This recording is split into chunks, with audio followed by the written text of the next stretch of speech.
Okay, our topic is artificial intelligence. Artificial intelligence, from the word itself, we can understand എന്താ artificial intelligence കൊണ്ട് മനസ്സിലാക്കുന്നു. Intelligence ഉണ്ട്. ആർക്കാ intelligence ഉള്ളത്? Intelligence is specified to a human. നമുക്ക് മനുഷ്യന്മാർക്കാണ് intelligence അല്ലെങ്കിൽ ബുദ്ധി ഉള്ളത്. ഓക്കെ, സോ ആർട്ടിഫിഷ്യൽ ഇൻ്റലിജൻസ് എന്ന് പറഞ്ഞാൽ എന്താ? Artificial intelligence means we are developing the human intelligence artificially. We are trying to make the human intelligence artificially. അതിനൊരു എക്സാമ്പിൾ പറയുകയാണെങ്കിൽ എന്താ, നമുക്ക് റീസെൻ്റായിട്ട് സോഫിയ എന്ന് പറഞ്ഞ റോബോട്ട്, നിങ്ങളെല്ലാവരും സോഷ്യൽ മീഡിയയിലൂടെ ഫെമിലിയർ ആയിരിക്കും. എന്താണ് സോഫിയ എന്ന റോബോട്ടിൻ്റെ പ്രത്യേകത? She can imitate human gestures. Human gestures റോബോട്ടിന് ഇമിറ്റേറ്റ് ചെയ്യാൻ പറ്റും. As well as she can smile etcetera and all. Hand as well as face gestures, hand as well as face expressions കാണിക്കാൻ പറ്റും. As well ഒരു ടോപ്പിക്കിനെ കുറിച്ച് സംസാരിക്കാൻ പറ്റും. As well she can also reply to some questions and all. Okay, അതാണ് Sophia എന്നുള്ള റോബോട്ടിൻ്റെ കുറച്ച് ഫീച്ചേഴ്സ്. സോ ഇനി നമുക്ക് ഇൻ ഡീറ്റെയിൽ ആർട്ടിഫിഷ്യൽ ഇൻ്റലിജൻസിലേക്ക് പോവാം. സോ ഇവിടെ എന്താ കാണിക്കുന്നത്? ആർട്ടിഫിഷ്യൽ ഇൻ്റലിജൻസ് എന്ന് പറഞ്ഞാൽ എന്താ? ഇത് ഡെഫിനേഷനാണ്.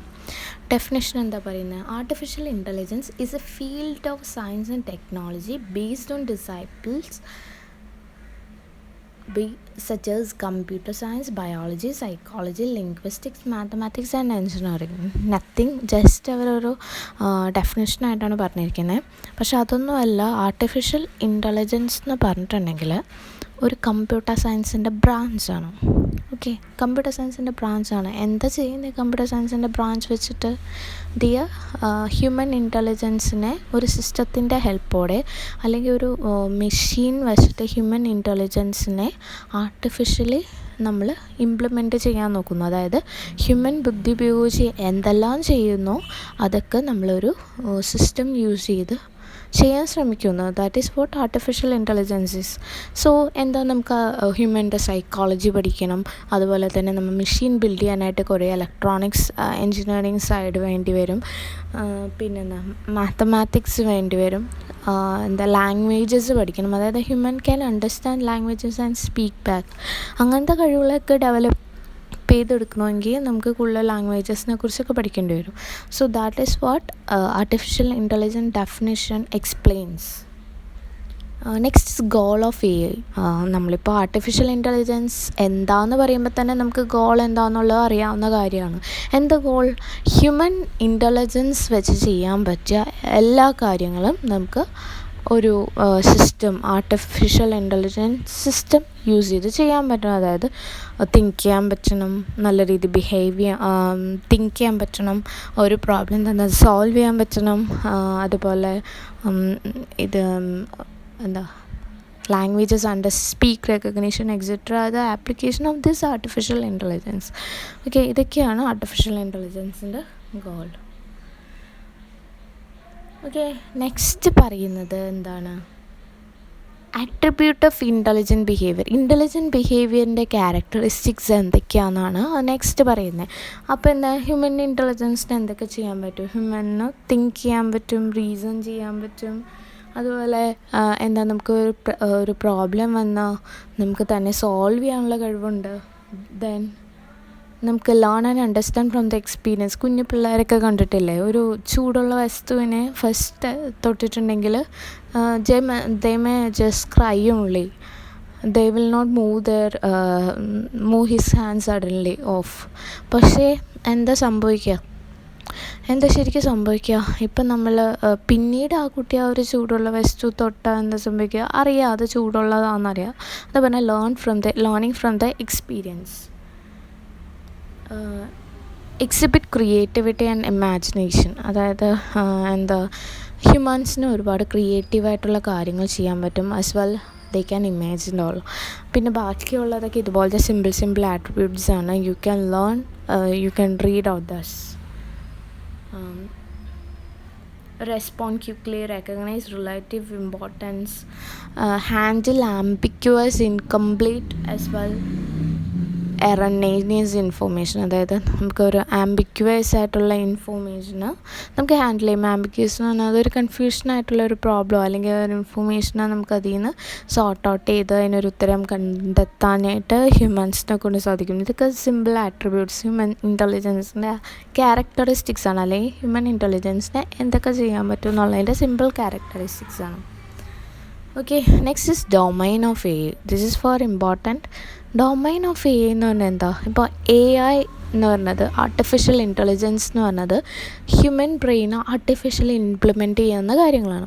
ഓക്കെ, ഇനി ഡൊമൈൻസ് എന്ന് പറഞ്ഞാൽ എന്താ സംഭവം എന്ന് വെച്ചിട്ടുണ്ടെങ്കിൽ നമ്മളുടെ ആർട്ടിഫിഷ്യൽ ഇൻ്റലിജൻസിന്, അതായത് എന്തൊക്കെ ഒരുപാട് കാര്യങ്ങൾ നമുക്ക് ഹ്യൂമൻ ഇൻ്റലിജൻസ് വെച്ച് ചെയ്യാൻ പറ്റും. അപ്പോൾ ഇത്രയും കാര്യങ്ങൾ അവർ ക്ലാസിഫൈ ചെയ്തിരിക്കുകയാണ്. So we will look into it. എങ്ങനെയൊക്കെയാണ് ക്ലാസിഫൈ ചെയ്തിരിക്കുന്നത്? First is cognitive science application, next is robotics application, and third one is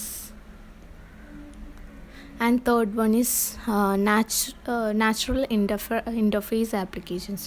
So first one is cognitive science application. Cognitive science application എന്താണ്?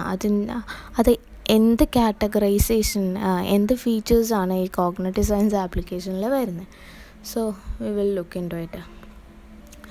Cognitive science application എന്ന് പറയുന്നത് എന്താണ്? Cognitive science application എന്ന് പറയുന്നത് ഹ്യൂമൻസിൻ്റെ thinking and behaviour. ഹ്യൂമൻസിന് നല്ല രീതിയിൽ think ചെയ്യാൻ പറ്റും and as well behave. So these ക്യാരക്ടറിനെ നമ്മൾ ആർട്ടിഫിഷ്യലി ഇംപ്ലിമെൻറ്റ് ചെയ്യാൻ നോക്കുന്ന ഒരു ഏരിയ ആണ് കോഗ്നിറ്റീവ് സയൻസ് ആപ്ലിക്കേഷൻ. അതായത് ഇവർ ഫോക്കസ് ചെയ്യുന്ന, അല്ലെങ്കിൽ ഈ ഒരു ബ്രാഞ്ച് ഫോക്കസ് ചെയ്യുന്നത് ഹ്യൂമൻ്റെ തിങ്കിങ് ആൻഡ് ബിഹേവിയറിനെ കുറിച്ച് റിസർച്ച് ചെയ്യാനും അതിനെ ആർട്ടിഫിഷ്യലി ഇംപ്ലിമെൻറ്റ് ചെയ്യാനും ശ്രമിക്കുകയാണ്. സോ നമുക്കിപ്പോൾ അതാണ് കോഗ്നിറ്റീവ് സയൻസ് ആപ്ലിക്കേഷൻ എന്ന് പറയുന്നത്. ഹ്യൂമൻ എങ്ങനെ തിങ്ക് ചെയ്യുന്നു, ഹ്യൂമൻ്റെ മൈൻഡ് എങ്ങനെ വർക്ക് ചെയ്യുന്നു, അതുപോലെ ഹ്യൂമൻ എങ്ങനെ റെസ്പോണ്ട് ചെയ്യുന്നു, ഹ്യൂമൻ എങ്ങനെ ബിഹേവ് ചെയ്യുന്നു, ഇതൊക്കെയാണ് കോഗ്നിറ്റീവ് സയൻസ് ആപ്ലിക്കേഷനിൽ വരുന്നത്. നെക്സ്റ്റ് കുറച്ച് സിസ്റ്റംസ് ഓൾറെഡി ഉണ്ട്. നമുക്ക് ചെറിയ ചെറിയ കാര്യങ്ങൾ പ്രോബ്ലം സോൾവ് ചെയ്യാനൊക്കെ പറ്റിയ ചെറിയ സിസ്റ്റംസ് ഓൾറെഡി ഇംപ്ലിമെൻറ്റഡ് ആണ്. So we will look into that. Okay, ഇതിൻ്റെ ആപ്ലിക്കേഷൻസ് ഇപ്പോൾ അവൈലബിൾ ആയിട്ടുള്ള ആപ്ലിക്കേഷൻസ് എന്തൊക്കെയാണ്? So first one is neural network system. Neural network system എന്താണ്? ന്യൂറൽ നെറ്റ്വർക്ക് എന്ന് പറഞ്ഞാൽ തന്നെ നമുക്കറിയാം, ന്യൂറൽ ഇസ് കണക്റ്റ്. ആ വേർഡ് തന്നെ ഹ്യൂമനായിട്ട് എന്തൊക്കെയോ ഒരു സാമ്യമുള്ള വേർഡാണ്. അതായത് എന്താ? ഞാൻ ഫസ്റ്റ് അതിൻ്റെ ആപ്ലിക്കേഷൻ പറഞ്ഞുതരാം. അതായത് ന്യൂറൽ നെറ്റ്വർക്ക് സിസ്റ്റം എന്ന് പറഞ്ഞിട്ടുണ്ടെങ്കിൽ എന്താണെന്ന് വെച്ചാൽ, നമുക്ക് പാറ്റേൺ റെക്കഗ്നൈസ് ചെയ്യാനും, അല്ലേ, നമുക്കിപ്പോൾ ഒരു ലയണൊക്കെ ഉണ്ടോ, അത് ലയണാന്ന് പറയാൻ പറ്റും. കാരണം നമുക്കറിയാം ലയൺ എങ്ങനെ ഇരിക്കണം, അതിൻ്റെ ഫീച്ചേഴ്സ് എങ്ങനെയാണെന്നൊക്കെ. അപ്പോൾ ഒരു സെറ്റ് ഓഫ് ആനിമൽസിൻ്റെ പിക്ചർ ഉണ്ടാകും, നമുക്ക് ലയണിന് പിക്ക് ചെയ്യാൻ പറ്റും. കാരണം ലയണിൻ്റെ പിക്ചർ അല്ലെങ്കിൽ ലയണിൻ്റെ ഇമേജിൻ്റെ പാറ്റേൺ വി നോ. സോ നമുക്കത് പിക്ക് ചെയ്യാൻ പറ്റും. സോ ഇത്തരം പാറ്റേൺ, അതൊക്കെയാണ് പാറ്റേൺ റെക്കഗ്നിഷനിൽ വരുന്നത്. അതുപോലെ നമുക്ക് ഹ്യൂമൻസും അനിമൽസും തന്നെ ഹ്യൂമൻസിനെ വേറെ ആക്കാം, അനിമൽസിനെ വേറെ ആക്കാം. That is for clustering. അതായത് സിമിലർ ഡാറ്റ തന്നെ ഗ്രൂപ്പ് ചെയ്യാൻ പറ്റും ഹ്യൂമൻസ്. സോ നമുക്ക് ക്ലാസിഫൈ ചെയ്യാൻ പറ്റും. അതുപോലെ നമുക്ക് സോ ക്ലാസിഫിക്കേഷൻ ആൻഡ് ഓൾസോ ഇത്രയും ഹ്യൂമൻസിൻ്റെ ക്യാരക്ടേഴ്സിന് നമുക്ക് ന്യൂറൽ നെറ്റ്വർക്ക്സ് വെച്ച് ഇംപ്ലിമെൻറ്റ് ചെയ്യാൻ പറ്റും. സോ ന്യൂറൽ നെറ്റ്വർക്ക് എങ്ങനെയാണ് വർക്ക് ചെയ്യുന്നത്? ന്യൂറൽ നെറ്റ്വർക്ക് എന്ന് വെച്ചിട്ടുണ്ടെങ്കിൽ നമ്മൾ I will show you an image. Left കാണുന്നതാണ് നമ്മുടെ നോർമൽ ഹ്യൂമൻ ബ്രെയിനിലുള്ള ന്യൂറോൺസ്. റൈറ്റ് കാണുന്നതാണ് നമ്മളുടെ ന്യൂറൽ നെറ്റ്വർക്ക് സിസ്റ്റത്തിൻ്റെ ഒരു പിക്ചോറിയൽ റെപ്രസെൻറ്റേഷൻ. അപ്പോൾ ലെഫ്റ്റ് കാണുന്ന ഇതൊരെണ്ണമാണ് നമ്മളുടെ ബ്രെയിനിലുള്ള ഒരു cell, that is neuron. Okay, ബ്രെയിനിലുള്ള ഒരു ന്യൂറോണാണിത്. അതായത് ന്യൂറോണിൻ്റെ ഇവിടെ നമുക്ക് കാണാൻ പറ്റും കുറേ ലീഫ് പോലത്തെ സാധനങ്ങൾ, ബ്രാഞ്ചസ് പോലത്തെ സാധനങ്ങൾ. ഇതാണ് ഡെൻഡ്രൈറ്റ്സ്. ഈ ഡെൻഡ്രൈറ്റ്സിൽ നിന്നാണ് നോർമലി ന്യൂറോൺസ് ഒരു സിഗ്നലാണ്, ഒരു ഇൻപുട്ടാണ് സ്വീകരിക്കുന്നത്. ഡെൻഡ്രൈറ്റ്സിൽ നിന്നാണ് നമ്മളുടെ ഹ്യൂമൻസ് ഇൻപുട്സ് സ്വീകരിക്കുന്നത്. അതായത് ഇപ്പോൾ നമ്മളൊരു ഇപ്പോൾ ഞാനൊരു എക്സാമ്പിൾ പറയുകയാണെങ്കിൽ, ഇപ്പം ഞാൻ നേരത്തെ പറഞ്ഞ ചൂടുള്ളൊരു വസ്തുവിനെ തൊടുമെന്ന് പറഞ്ഞല്ലോ. അപ്പോൾ ഒരു ചൂടുള്ളൊരു വസ്തുവിനെ നമ്മൾ തൊട്ടിട്ടുണ്ടെങ്കിൽ നമ്മുടെ സിഗ്നൽ ബ്രെയിനിലേക്ക് പാസ് ചെയ്യും. സോ ബ്രെയിനിലേക്ക് പാസ് ചെയ്യുമ്പോൾ റിസീവ് ചെയ്യുന്നത് ആരാണ്? ന്യൂറോൺസാണ് റിസീവ് ചെയ്യുന്നത്. ന്യൂറോൺസാണ് നമ്മൾ പെട്ടെന്ന് കൈ വലിക്കാനായിട്ട് ഉള്ള ഇമ്പൾസ് തരുന്നത്. ഓക്കെ, അപ്പോൾ ഈ ന്യൂറോൺസ് എങ്ങനെയാണ് റിസീവ് ചെയ്യുന്നത്? ബ്രെയിനിൽ 6 million something lot of neurons അത്. സോ എന്താ സംഭവിക്കുന്നത്? ഒരു ന്യൂറോണിൻ്റെ ഡെൻഡ്രൈറ്റ്സ് വഴിയാണ് ആ സിഗ്നൽ ഒരു ന്യൂറോണിലേക്ക് പാസ് ചെയ്യുന്നത്. എന്നിട്ട് എന്ത് ചെയ്യും? ആ ഇൻഫർമേഷൻ പ്രോസസ്സ് ചെയ്തിട്ട് അതിൽ നിന്നുള്ള ഔട്ട്പുട്ട് എന്ത് ചെയ്യും? അടുത്ത ന്യൂറോണിലേക്ക് കൊടുക്കും. അങ്ങനെയാണ് ഈ ബ്രെയിനിലുള്ള എല്ലാ ന്യൂറോൺസുമായിട്ട് കണക്ട് ചെയ്തിരിക്കുന്നത്. സോ ലൈക്ക് എ വേ നമ്മളുടെ ന്യൂറൽ നെറ്റ്വർക്ക് സിസ്റ്റം ഇങ്ങനെയാണ് ഇംപ്ലിമെൻ്റ് ചെയ്തിരിക്കുന്നത്. ഇത് ഓരോ നോഡെന്ന് പറയുന്നത് നമ്മളുടെ ന്യൂറോൺസാണ്. ഓരോ നോഡ് എന്താണ്? നമ്മളുടെ ന്യൂറോൺസ്. ഓക്കെ, അതിലേക്കൊരു ഇൻപുട്ട് വരുമ്പോഴത്തേക്കും എന്താ സംഭവിക്കുന്നത്? അത് പ്രോസസ്സ് ചെയ്ത് ലൈക്ക് എ വേ ഇത് പ്രോസസ്സ് ചെയ്ത് അതിൻ്റെ ഔട്ട്പുട്ട് നെക്സ്റ്റ് നോഡ് മീൻസ് ന്യൂറോൺസിലേക്ക് പാസ് ചെയ്യുന്നു. So like a way stages ആയിട്ട് അത് ഇൻഫർമേഷനെ ഫോർവേഡ് ചെയ്ത് കൊണ്ടിരുന്നു. This is what neural network system മെൻറ്റ്. അപ്പോൾ ഇങ്ങനെ നമുക്ക് ഇങ്ങനെ ഒരു സിസ്റ്റം ഫോളോ ചെയ്തിട്ട്, അല്ലെങ്കിൽ ഇങ്ങനെ ഒരു പാറ്റേൺ ഫോളോ ചെയ്തിട്ട് സോൾവ് ചെയ്യുന്ന പ്രോബ്ലംസാണ് നമ്മൾ ന്യൂറൽ നെറ്റ്വർക്ക് സിസ്റ്റത്തിലുള്ളത്. അപ്പോൾ ഇങ്ങനെ ഒരു പാറ്റേൺ ഫോളോ ചെയ്തിട്ടാണ് നമ്മൾ എന്ത് സോൾവ് ചെയ്യുന്നത്? ഇങ്ങനെ ഒരു pattern follow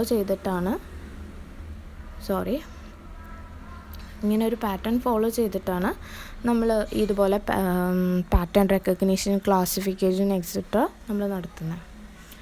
so next one എന്ന് പറയുന്നത് ഫസി ലോജിക് സിസ്റ്റമാണ്. ഫസി ലോജിക് എന്താണെന്നുള്ളത് ഓൾമോസ്റ്റ് എല്ലാവർക്കും അറിയാൻ പറ്റും. They have learned in basic classes, high school ക്ലാസ്സസിലൊക്കെ ഫസി ലോജിക് എന്താണെന്നുള്ളത് പഠിച്ചിട്ടുണ്ട്.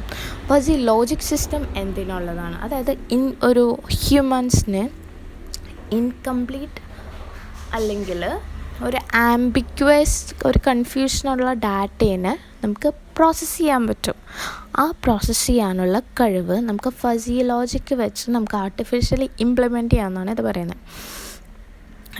ഒരു ഇൻകംപ്ലീറ്റ് അല്ലെങ്കിൽ ഒരു കൺഫ്യൂഷൻ ഉള്ളൊരു ഡാറ്റേനെ ഹ്യൂമൻസിന് എളുപ്പത്തിൽ പ്രോസസ്സ് ചെയ്ത് അതിനൊരു ഔട്ട്പുട്ട് കണ്ടെത്താൻ പറ്റും. ഓക്കെ, അങ്ങനെ ഒരു ഡാറ്റേനെ നമ്മൾ എങ്ങനെയാണ് ആർട്ടിഫിഷ്യലി ബിൽഡ് ചെയ്യുക? നമുക്ക് ഈ ഫസി ലോജിക് സിസ്റ്റം വെച്ചിട്ട് നമുക്ക് അതിനെ ആർട്ടിഫിഷ്യലി ബിൽഡ് ചെയ്യാൻ പറ്റും. ഒരു എക്സാമ്പിൾ പറയുകയാണെങ്കിൽ, ഇതൊരു ആക്യുറേറ്റ് ആയിട്ടുള്ളൊരു ഔട്ട്പുട്ട്, അതായത് ഹ്യൂമനോട് നമ്മൾ ഇപ്പോൾ വെതർ എങ്ങനെയുണ്ടെന്ന് ചോദിച്ചാൽ, അല്ലെങ്കിൽ ഇറ്റ് ഈസ് കോൾഡ് എന്ന് വെച്ചാൽ എന്താ സംഭവിക്കുക? ഇത് ഇപ്പോൾ തണുപ്പുണ്ടോ എന്ന് ചോദിച്ചാൽ നമ്മൾ എസ് ഓർ നോ ഉത്തരത്തിൽ ഒതുക്കാതെ, ഇപ്പോൾ തണുപ്പ് എങ്ങനെയുണ്ടെന്ന് വെച്ചാൽ എസ് ഓർ നോ ഉത്തരത്തിൽ ഒതുക്കാതെ ഇത്ര ഡിഗ്രി ടെമ്പറേച്ചർ, അല്ലെങ്കിൽ slide hot, slide cold, very cold എന്നൊക്കെയാണ് നമ്മൾ പറയുക, അല്ലേ? തണുപ്പുണ്ടോയെന്ന് വെച്ചാൽ ഭയങ്കര തണുപ്പാണ്, അല്ലെങ്കിൽ കുഴപ്പമില്ലാത്ത തണുപ്പാണെന്നുള്ളൊരു ആക്യുറേറ്റ് ഉത്തരമാണ് നമ്മൾ ഹ്യൂമൻസ് റെസ്പോണ്ട് ചെയ്യുക. പക്ഷേ ഇതുവരെ മെഷീൻസ് ഇംപ്ലിമെൻറ്റ് ചെയ്തപ്പോൾ കോൾഡാണെന്ന് വെച്ചാൽ എസ് അല്ലെങ്കിൽ നോ എന്നുള്ള ഉത്തരം തരാതെ ഈ ഫസി ലോജിക് ഉപയോഗിച്ച് നമുക്കൊരു ആക്യുറേറ്റ് ആയിട്ടുള്ളൊരു ഉത്തരത്തിലേക്ക് എത്താൻ പറ്റും. അതാണ് ഫസി ലോജിക്. അതായത് ഒരു എസ് ഓർ നോ ക്വസ്റ്റ്യൻ അല്ലെങ്കിൽ 0 or 1 ഔട്ട്പുട്ട് തരാതെ അതിനൊരു ആക്യുറേറ്റ് അല്ലെങ്കിൽ ആക്യുറേറ്റ് എന്ന് പറയാൻ പറ്റില്ല, ഒരു അപ്രോക്സിമേറ്റ് ആയിട്ടുള്ള ഒരു ഔട്ട്പുട്ട് തരും. ആക്യുറേറ്റ് അല്ലാതെ ഒരു അപ്രോക്സിമേറ്റ് ആയിട്ടുള്ള ഔട്ട്പുട്ട് നമുക്ക് തരും. That is what fuzzy logic system. Next one is expert system. Expert system എല്ലാവർക്കും അറിയാം. ഒരു ഡൊമൈനിൽ എക്സ്പേർട്ട് എന്ന് പറഞ്ഞാൽ എന്താ? അല്ലെങ്കിൽ ഒരു ഏരിയയിൽ എക്സ്പേർട്ട് ആരായിരിക്കും? ഒരു ഏരിയയിലെ എക്സ്പേർട്ട് എന്ന് പറഞ്ഞിട്ടുണ്ടെങ്കിൽ ആ ഏരിയയിൽ അത്യാവശ്യം നല്ല നോളജ് ഉള്ള ആളാണ് ആ ഏരിയയുടെ എക്സ്പേർട്ട്. നമുക്ക് എന്താ സംഭവിക്കുക? നമുക്ക് അയാളോട് ആ ഒരു ഏരിയനെ പറ്റി ഇൻ ഡെപ്ത് എന്ത് ക്വരീസ് വേണമെങ്കിലും ചോദിക്കാം. അതുപോലെ തന്നെ എന്തെങ്കിലും ഡൗട്ട്സ് ഉണ്ടെങ്കിൽ ചോദിക്കാം, അല്ലെങ്കിൽ ആ ഏരിയനെ പറ്റി എന്തെങ്കിലും ഇൻഫോർമേഷൻസ് വേണമെങ്കിൽ നമുക്ക് തരും. ഓക്കെ, അതാണല്ലോ ആ ഒരു ഏരിയയിലെ എക്സ്പേർട്ട് എന്ന് പറയുന്നത്. സോ ലൈക്ക് എ വേ തന്നെ നമ്മുടെ എക്സ്പേർട്ട് സിസ്റ്റം എന്താണെന്ന് പറഞ്ഞിട്ടുണ്ടെങ്കിൽ, നമ്മൾ ഈ എക്സ്പേർട്ട് സിസ്റ്റം ഒരു ഏരിയയിൽ അല്ലെങ്കിൽ ഒരു ഡൊമൈനിൽ ഹൈലി നോളജ് ആയിട്ടുള്ള സിസ്റ്റം. നമുക്ക് അപ്പോൾ ആ സിസ്റ്റത്തിനോട് എന്ത് ചോദിക്കാം, നമുക്ക് ഇത് സെയിം വേ ഈ ഹ്യൂമൻസിൻ്റെ ഈ എക്സ്പേർട്ട്, അതായത് ഒരു നോളജിൽ ഒരു ഡൊമൈനിൽ ഹൈലി നോളജ് എന്നുള്ള സംഭവത്തിന് നമ്മൾ നേരെ ട്രാൻസ്ലേറ്റ് ചെയ്തിട്ട് ഒരു സിസ്റ്റം വെച്ച് നമ്മൾ ഇംപ്ലിമെൻ്റ് ചെയ്യുന്നു. അതായത് നമ്മൾ എന്ത് ചെയ്യും, ആ ഒരു ഫുൾ ഒരുപാട് ഇൻഫോർമേഷൻ അല്ലെങ്കിൽ ആ ഒരു ഏരിയനെ പറ്റിയുള്ള ഒരുപാട് ഇൻഫോർമേഷൻസ് ഡാറ്റ യൂസ് ചെയ്ത് ഒരു അൽഗോരിതം വെച്ച് പ്രോഗ്രാം ചെയ്യുക. അതായത് ഫോർ എക്സാമ്പിൾ ഇപ്പോൾ ക്യാൻസർ ഡിറ്റക്ഷൻ സിസ്റ്റം ഒക്കെ ആണെങ്കിൽ അതൊരു എക്സ്പേർട്ട് സിസ്റ്റം. കാരണം ആ ഒരു സിസ്റ്റത്തിന് ക്യാൻസർ ഡിറ്റക്റ്റ് ചെയ്യാൻ മാത്രമേ പറ്റുള്ളൂ. അപ്പം നമ്മൾ എന്ത് ചെയ്യും, ഒരുപാട് ആ സിസ്റ്റം ഇംപ്ലിമെൻറ്റ് ചെയ്യാനായിട്ട് ഫസ്റ്റിൽ ഒരുപാട് ക്യാൻസർ ഇമേജസ് വെച്ചിട്ട് അതിനെ പ്രോസസ്സ് ചെയ്ത് ഇന്ന പാറ്റേൺ ഉണ്ടെങ്കിൽ അത് ക്യാൻസറാണെന്ന് ഡിറ്റക്റ്റ് ചെയ്യണം എന്നുള്ള രീതിയിൽ നമ്മൾ ഇംപ്ലിമെൻറ്റ് ചെയ്ത് വെക്കുകയാണെങ്കിൽ എക്സ്റ്റേണലി ഇപ്പം നമ്മളൊരു ഇമേജ് കൊടുത്തിട്ട് അത് ഡിറ്റക്റ്റ് ചെയ്യാൻ പറഞ്ഞാൽ ഇറ്റ് ക്യാൻ ഡിറ്റക്റ്റ്. ഓക്കെ, അതൊരു എക്സാമ്പിളാണ് ഒരു എക്സ്പേർട്ട് സിസ്റ്റത്തിന്. പിന്നെ അതല്ലാതെ നമുക്ക് ജസ്റ്റ് ക്വയറീസ്, ഇതിപ്പോൾ ഒരു ഡിറ്റക്ഷൻ സിസ്റ്റമായിട്ട് വർക്ക് ചെയ്യുന്നു. അതല്ലാതെ ഇപ്പോൾ ഒരു ഏരിയനെ പറ്റി ഫുൾ നോളേജ് ഉള്ള സിസ്റ്റം നമുക്ക് ഡെവലപ്പ് ചെയ്താൽ നമുക്ക് ആ ഏരിയനെ പറ്റി എന്ത് ഡൗട്ട് വേണമെങ്കിലും നമുക്ക് ചോദിക്കാം, അല്ലെങ്കിൽ എന്ത് ഇൻഫർമേഷൻ വേണമെങ്കിൽ അതെടുക്കാം. സോ അത് example of an expert system. Okay,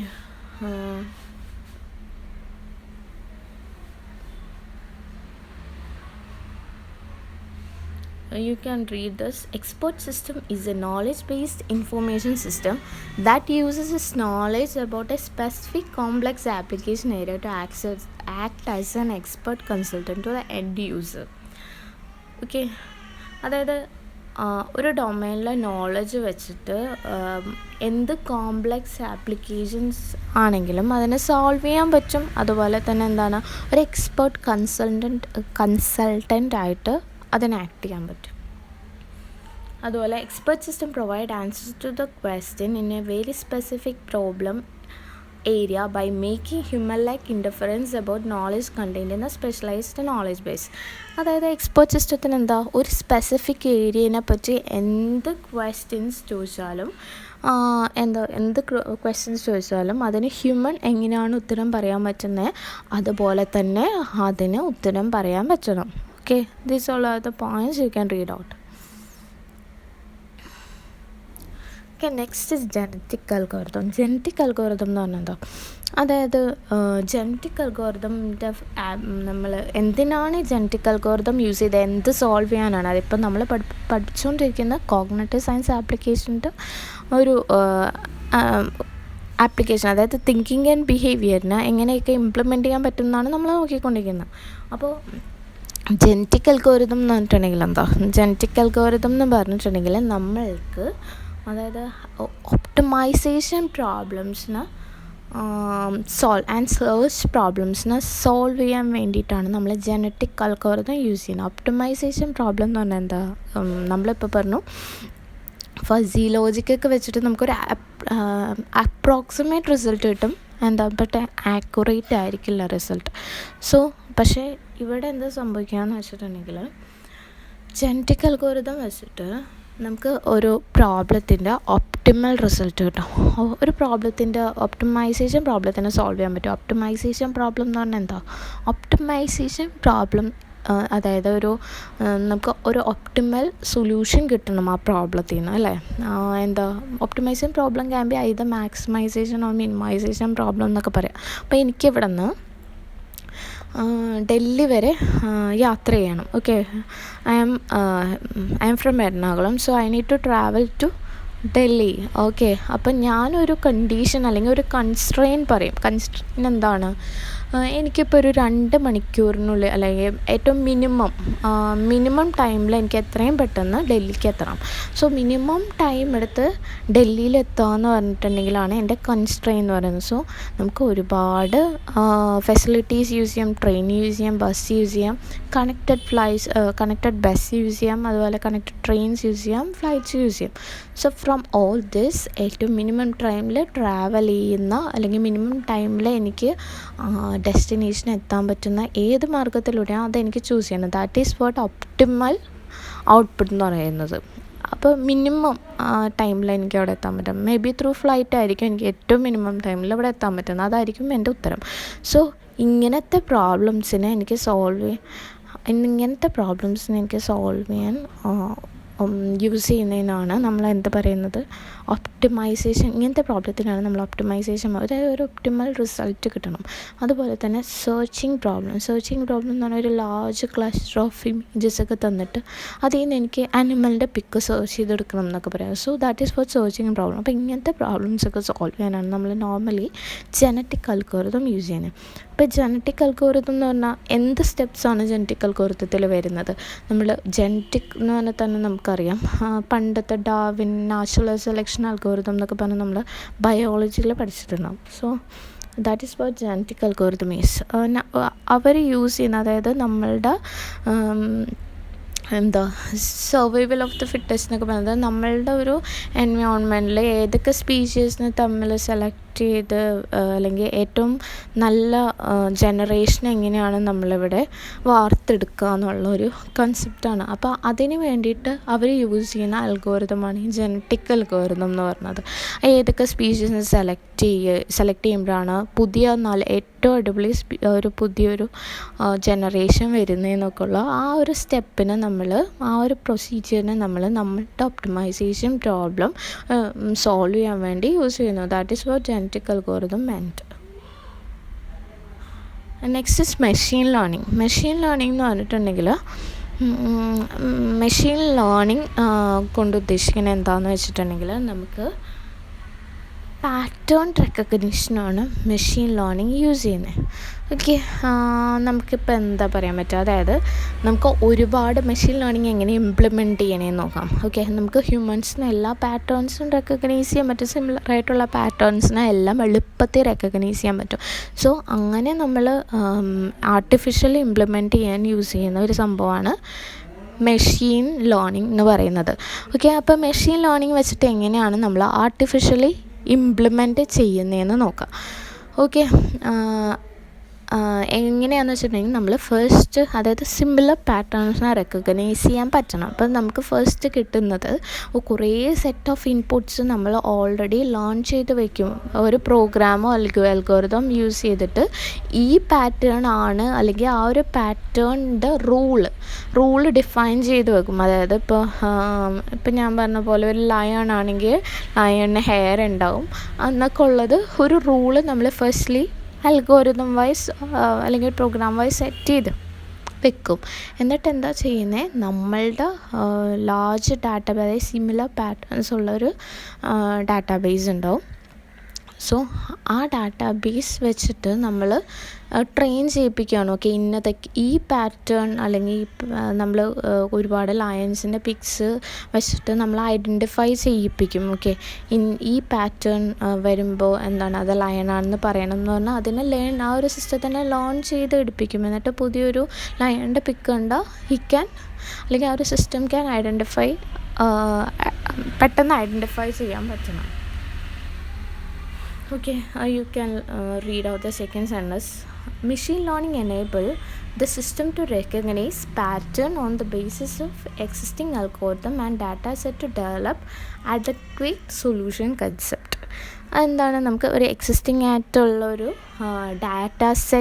നമുക്കൊരു ഡാറ്റ സെറ്റ് യൂസ് ചെയ്തിട്ട് ഈ പാറ്റേണിൻ്റെ റൂളും ഡിഫൈൻ ചെയ്തിട്ട് നമ്മൾ എന്താ ചെയ്യുന്നത്, ആ ഡാറ്റ സെറ്റ് വെച്ചിട്ട് നമ്മൾ ട്രെയിൻ ചെയ്തെടുക്കുകയാണ് നമ്മുടെ സിസ്റ്റത്തിനെ. എന്നിട്ട് എന്താണ്, പുതിയൊരു സിമിലർ പാറ്റേൺ എവിടെ കണ്ടാലും അത് ഇപ്പോൾ ലയണാണെങ്കിൽ അത് ലയണാണെന്ന് പറയണം, അല്ലെങ്കിൽ ഒരു പെൻസിലാണെങ്കിൽ അത് പെൻസിലാണ്. നമ്മൾ എന്തിനു വേണ്ടിയാണോ, എന്ത് റെക്കഗ്നൈസ് ചെയ്യാൻ വേണ്ടിയാണോ നമ്മുടെ സിസ്റ്റത്തിനെ ട്രെയിൻ ചെയ്യുന്നത്, അതെന്താണെന്നുള്ളത് ആ പെർട്ടിക്കുലർ സിസ്റ്റം പറയും. That is what machine learning is. Okay,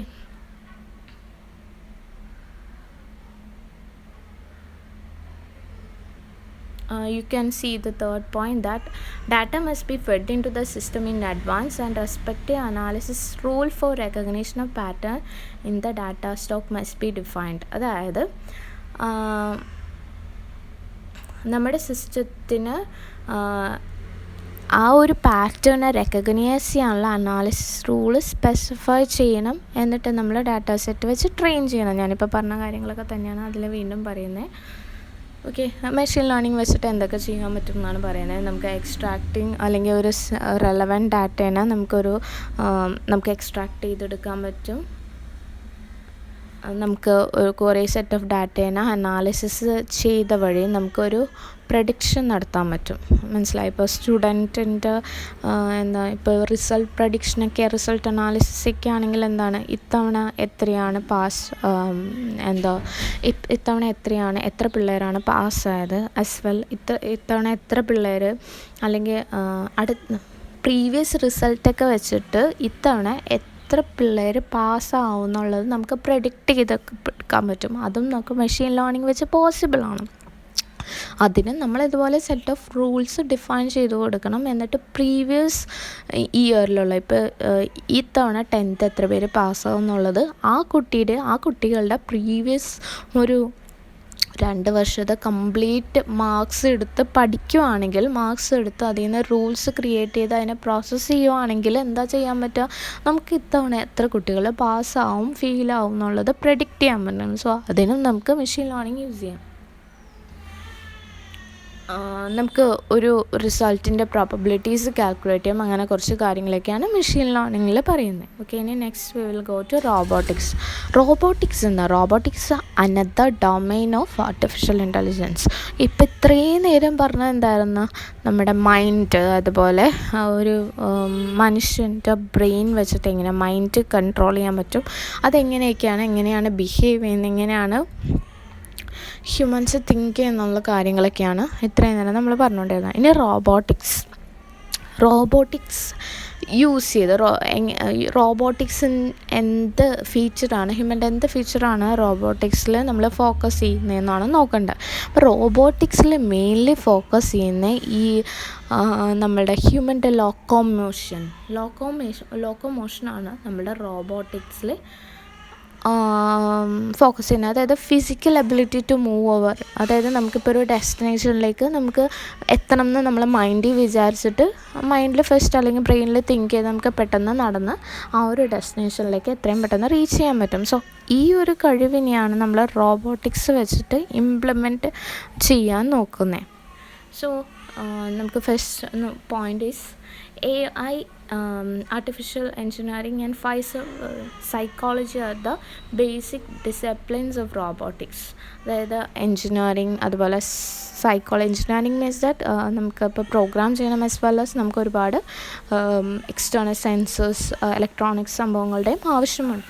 and psychology means that how human mind work. ഇപ്പം നമുക്ക് അവിടെ പോകണമെന്ന് ഉദ്ദേശിച്ചാലല്ലേ നമ്മൾ ഹാൻഡും ലെഗും യൂസ് ചെയ്ത് നമ്മളവിടെ എത്തുള്ളൂ, അല്ലെങ്കിൽ ലെഗ്സ് യൂസ് ചെയ്ത് നമ്മൾ വാക്ക് ചെയ്ത് അവിടെ എത്തുള്ളൂ. അല്ലെങ്കിൽ ഇപ്പം നമ്മൾ മൈൻഡിൽ വിചാരിക്കും എനിക്ക് ആ സാധനം കൈകൊണ്ട് എടുക്കണം എന്ന്. ഇപ്പോൾ ഞാൻ TV കാണാൻ ഇരിക്കുമ്പോഴായിരിക്കും എനിക്ക് റിമോട്ട് വേണം എന്ന് ആലോചിക്കുമ്പോഴാണ് നമുക്ക് കൈകൊണ്ട് റിമോട്ട് എടുക്കുന്നത്.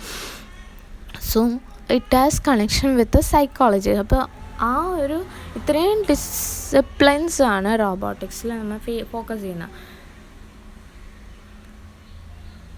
Okay, this technology produce robot machines with computer intelligence and computer controlled human like capabilities. അതായത് ഹ്യൂമൻ്റെ ഫിസിക്കൽ ക്യാപ്പബിലിറ്റീസ് നമ്മൾ ഈ റോബോട്ടിക്സ് യൂസ് ചെയ്ത് കൊണ്ടുവരാൻ നോക്കുന്നു. ആസ് വെൽ എന്താണ് സംഭവിക്കുന്നത്, കമ്പ്യൂട്ടർ, അതായത് ഹ്യൂമൻ്റെ ഇൻ്റലിജൻസ് ആസ് വെൽ ഹ്യൂമൻ്റെ ഫിസിക്കൽ ക്യാപ്പബിലിറ്റീസ് നമ്മൾ ഇതിൽ കൊണ്ടുവരാൻ നോക്കുന്നു. ഓക്കെ, പിന്നെ അതുപോലെ തന്നെ ഈ റോബോട്ടിക്സിൻ്റെ ആപ്ലിക്കേഷനിൽ നമ്മൾ application designed to give robots the power of sight or visual perception, touch or tackle capabilities etc. അതായത് വിഷ്വൽ പെർസെപ്ഷൻ, അതായത് റോബോട്ടിന് ഇപ്പം നമ്മൾ ആ ഒരു നമ്മളെ കണ്ണുകൊണ്ട് നമ്മൾ എന്താ ചെയ്യുന്നത്, ഓക്കെ സ്വിച്ച് കാണുമ്പോൾ സ്വിച്ച് കണ്ടാൽ മനസ്സിലാവും, ഓക്കെ ലൈറ്റ് ഓൺ ചെയ്യണമെങ്കിൽ നമുക്ക് സ്വിച്ച് കണ്ടാൽ മനസ്സിലാവും, എന്നിട്ട് നമ്മൾ കൈ കൊണ്ടാണ് സ്വിച്ച് ഇടുന്നത്. ഇത്രയും കാര്യങ്ങൾ നമ്മുടെ ബ്രെയിനിൽ ബാക്ക്ഗ്രൗണ്ടായിട്ട് ഒരുപാട് കാര്യങ്ങൾ പ്രവർത്തിക്കുന്നുണ്ട് ലൈറ്റ് ഇടണമെന്ന് തോന്നിയാൽ. അതുപോലെ തന്നെ വിഷ്വൽ പെർസെപ്ഷൻ എന്ന് പറഞ്ഞാൽ എന്താ, നമുക്കൊരു ഇമേജ് കാണുമ്പോൾ, അല്ലെങ്കിൽ ഇപ്പോൾ നമ്മളിപ്പോൾ ഫ്രണ്ടിലൊരു പൂച്ചേനെ കാണുമ്പോൾ ഓക്കെ അത് പൂച്ചയാണ്, അത് നടന്നു പോകുമ്പോൾ പൂച്ച നടന്നു പോയി നമുക്ക് മൈൻഡിൽ മനസ്സിലാവണം. സോ അതുപോലെ തന്നെ റോബോട്ട് എന്തെങ്കിലും കാണുമ്പോഴത്തേക്കും അത് എന്താണെന്ന് മനസ്സിലാക്കാനുള്ള കഴിവ് റോബോട്ട്സിന് ഡെവലപ്പ് ചെയ്തെടുക്കണം. Okay, that is what powers of sight or visual perception എന്ന് ഉദ്ദേശിക്കുന്നത്. പിന്നെ എന്താ, റോബോട്ടിനെ ടച്ച് ചെയ്യാൻ കഴിയണം, പിന്നെ എല്ലാ ഫിസിക്കൽ ആക്ടിവിറ്റീസ് ഹ്യൂമൻ ചെയ്യുന്ന പോലെ ആർട്ടിഫിഷ്യലി ചെയ്യാൻ കഴിയണം. സോ ദാറ്റ് ഈസ് വാട്ട് റോബോട്ടിക്സിൽ വരുന്നത്. Next, natural language application. Okay, natural language application എന്നൊക്കെ പറഞ്ഞാൽ എന്താ, നമ്മൾ ഇത്രയും നേരം എന്താ പറഞ്ഞത്, നമ്മുടെ ഫിസിക്കൽ ആക്ടിവിറ്റീസിനെ പറ്റി പറഞ്ഞു, പിന്നെ അതിന് മുന്നേ എന്താ പറഞ്ഞത്, നമ്മളുടെ തിങ്കിങ് ആൻഡ് ബിഹേവിയറിനെ കുറിച്ച് പറഞ്ഞു. ഇനി എന്താ പറയുന്നത്, നാച്ചുറൽ ലാംഗ്വേജസിലൊക്കെ വരുന്നത് നമ്മളുടെ സ്പീക്ക് ചെയ്യുന്ന language, speech recognition, language processing ഒക്കെയാണ് നാച്ചുറൽ ലാംഗ്വേജ് ആപ്ലിക്കേഷനിൽ വരുന്നത്. സെക്കൻഡ് പോയിന്റ് പറയുന്നുണ്ട്, the development of natural languages and speak recognition are the major thrust of this area of AI. അതായത് being able to talk to computers and robot in a conversational human languages and have them understand as easily we understand each other is a goal of AI research. അതായത് ഞാനിപ്പോൾ hi എന്ന് പറഞ്ഞാൽ ഒരു human like വേറെ മനുഷ്യരാണെങ്കിൽ തിരിച്ച് hi എന്ന് പറയും, how are you എന്ന് വെച്ചാൽ ഐ എം ഫൈൻ എന്ന് പറഞ്ഞാൽ റിപ്ലൈ ചെയ്യും. ഇതൊക്കെയാണ് നമ്മളുടെ നാച്ചുറൽ ലാംഗ്വേജ് ആപ്ലിക്കേഷൻ എന്ന് പറയുന്നത്. കാരണം എന്താ, നമ്മുടെ ലാംഗ്വേജ് മനസ്സിലാക്കിയിട്ട് അതനുസരിച്ച് അത് റിപ്ലൈ ചെയ്യുന്നു. ഓക്കെ, അപ്പോൾ എങ്ങനെയാണ്, അപ്പോൾ അതുപോലെ തന്നെ ഒരു ആർട്ടിഫിഷ്യലി നമ്മളൊരു സിസ്റ്റം ഇംപ്ലിമെൻറ്റ് ചെയ്യണം. ഇപ്പോൾ സോഫിയ എന്ന് പറഞ്ഞ റോബോട്ടിന് almost whatever we ask she can, എന്തൊക്കെയോ കുറേ കാര്യങ്ങൾ ഷീ ക്യാൻ റിപ്ലൈ ചെയ്യാൻ പറ്റും എന്നുള്ളതാണ് അതിൻ്റെ ഒരു ഫീച്ചർ. അതുപോലെ തന്നെയാണ് ബാക്കി കാര്യങ്ങളും വരുന്നത്. നമുക്ക് എന്താ ചെയ്യാൻ പറ്റുക, നാച്ചുറൽ ലാംഗ്വേജ് ആപ്ലിക്കേഷനിൽ എന്താ ചെയ്യാൻ പറ്റുന്നത്, നാച്ചുറൽ ലാംഗ്വേജ് ആപ്ലിക്കേഷനിൽ ഇതുപോലെ തന്നെ സെക്കൻഡ് പോയിൻ്റ് വരുന്നത് അതായത് സ്പീച്ച് റെക്കഗ്നിഷൻ, അതായത് ഹ്യൂമൻ, ഇതൊക്കെയാണ് നമ്മൾ മെയിൻ നാച്ചുറൽ ലാംഗ്വേജ് ആപ്ലിക്കേഷനിൽ വരുന്നത്. Okay, this goal involves research and development in linguistic psychology and computer science and other discipline. പിന്നെ അതുപോലെ തന്നെ നാച്ചുറൽ ഇൻ്റർഫേസ് റിസർച്ച് ആപ്ലിക്കേഷൻ എന്ന് വരുന്നത്, അതായത് ഇപ്പം നമ്മൾ ഞാൻ പറഞ്ഞ സ്പീക്ക് റെക്കഗ്നിഷൻ എന്ന് പറഞ്ഞു. പിന്നെ അതർ ഒരു എക്സാമ്പിളാണ് വിർച്വൽ റിയാലിറ്റി എന്ന് പറഞ്ഞത്. അതായത് നമ്മുടെ സെൻസേഴ്സ് നമ്മളുടെ ഹ്യൂമൻ സെൻസസ് യൂസ് ചെയ്ത് ഇപ്പോൾ കണ്ണങ്ങോട്ട് പോകുമ്പോഴത്തേക്കും അല്ലെങ്കിൽ ഹ്യൂമൻ്റെ സെൻസ് ഓർഗാൻസ് യൂസ് ചെയ്തിട്ട് ഉള്ള ആപ്ലിക്കേഷൻസിനെയാണ് നമ്മൾ മൾട്ടി സെൻസറി ആപ്ലിക്കേഷൻസ് എന്ന് പറയുന്നത്. ഓക്കെ, അല്ലെങ്കിൽ അത് വെച്ച് ഡെവലപ്പ് ചെയ്യുന്ന ഡിവൈസിനാണ് മൾട്ടി സെൻസറി ഡിവൈസസ് എന്ന് പറഞ്ഞാൽ. അതൊരു വിർച്വൽ റിയാലിറ്റിയുടെ അതിൻ്റെ ഒരു എക്സാമ്പിളാണ് വിർച്വൽ റിയാലിറ്റി എന്നുള്ളത്. ഓക്കെ, എന്താണ് വിർച്വൽ റിയാലിറ്റി? വിർച്വൽ റിയാലിറ്റി എന്ന് പറഞ്ഞത് എന്താണ്, നമ്മളുടെ അല്ലെങ്കിൽ സെൻസ് ഓർഗൻസ് വെച്ചിട്ട് ഇപ്പോൾ വിർച്വൽ റിയാലിറ്റി ഓൾമോസ്റ്റ് എല്ലാവർക്കും ഫേമസ് ആയിരിക്കും. കാരണം ഇതെല്ലാവരും ഗെയിംസ് വിർച്വൽ റിയാലിറ്റി യൂസ് ചെയ്ത് കളിക്കാറുണ്ട്.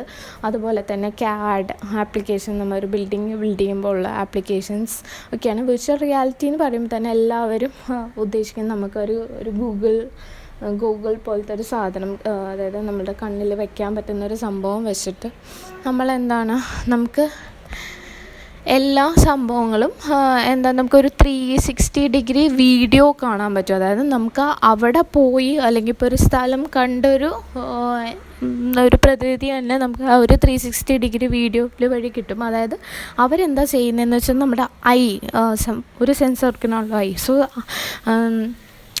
അതിൻ്റെ മൂവ്മെൻറ്റ് വെച്ചിട്ടാണ് നമ്മൾ ആ വീഡിയോനെ കംപ്ലീറ്റ് ആയിട്ട് നോക്കുന്നത്. അല്ലെങ്കിൽ ആ ഐയുടെ മൂവ്മെൻറ്റാണ് അവരുടെ ആ ഒരു ഇൻപുട്ട് എന്ന് പറയുക. അപ്പോൾ ആ ഐയുടെ മൂവ്മെൻറ്റ് അനുസരിച്ച് നമ്മൾ ആ വീഡിയോൻ്റെ ഇൻഡെപ്ത്ത് പോകുമ്പോഴാണ് നമുക്ക് ആ ഒരു 360 ഫീൽ കിട്ടുന്നത്. അതുപോലെ തന്നെ നമുക്ക് ഗെയിമിൽ എന്താ സംഭവിക്കുക, നമുക്ക് എന്താ ഷൂട്ട് ചെയ്യാനൊക്കെ പറ്റും അല്ലേ. അല്ലെങ്കിൽ നമ്മളുടെ ഒരു ഹാൻഡ് ജസ്റ്റേഴ്സും എന്താ നമുക്കൊരു ആ വിഷ്വൽ റിയാലിറ്റിയിലേക്ക് കൊണ്ടുവരാൻ സാധിക്കും. That is what other application. So you can read out these points. So ഇതിനെല്ലാത്തിനും സമ്മറൈസ് ചെയ്ത് പറയുന്നതാണ് ലാസ്റ്റ് പോയിൻറ്റ്.